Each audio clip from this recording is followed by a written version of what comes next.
میں ہوں حیدر شرازی۔ دنیا بھر میں کرپشن اور ٹیکس فراڈ کے کیسز آتے ہیں، لیکن برطانیہ سے خوفناک معاملہ سامنے آیا جہاں بلیئر آفس خریدنے پر کوئی سٹیمپ ڈیوٹی نہیں دی گئی۔ وہاں پر پینڈورا پیپرز میں برطانیہ کے سابق وزیر اعظم ٹونی بلیئر اور ان کی اہلیہ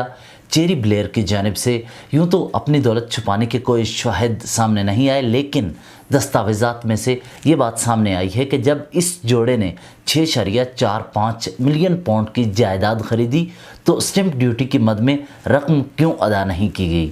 لیبر پارٹی سے تعلق رکھنے والے برطانیہ کے سابق وزیر اعظم ٹونی بلیئر اور ان کی بیرسٹر اہلیہ نے جولائی 2017 میں وہ آف شور کمپنی خرید لی تھی جس کی ملکیت میں سینٹرل لندن کے علاقے میں موجود وہ عمارت تھی جو اس جوڑے نے حاصل کی۔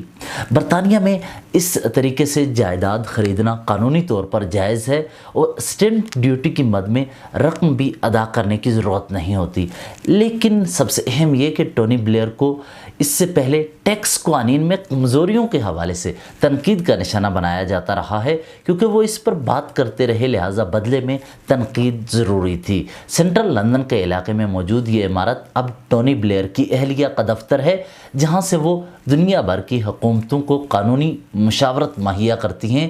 اس کے علاوہ یہ عمارت چیری بلیئر کی خواتین کے لیے فاؤنڈیشن کا دفتر بھی ہے۔ ٹونی بلیئر کی اہلیہ کا کہنا ہے عمارت فروخت کرنے والوں نے اس بات پر زور دیا ہے کہ اسے آف شور کمپنی کے ذریعے خریدا جائے۔ چیری بلیئر کا کہنا ہے اس حوالے سے انہوں نے موقف اپنایا ہے کہ انہوں نے یہ جائیداد برطانیہ کے قوانین کے تحت خریدی اور اگر وہ مستقبل میں اسے فروخت کرتے ہیں تو ان اثاثوں کی مالیت بڑھنے پر اسی اعتبار سے ٹیکس ادا کیا جائے گا۔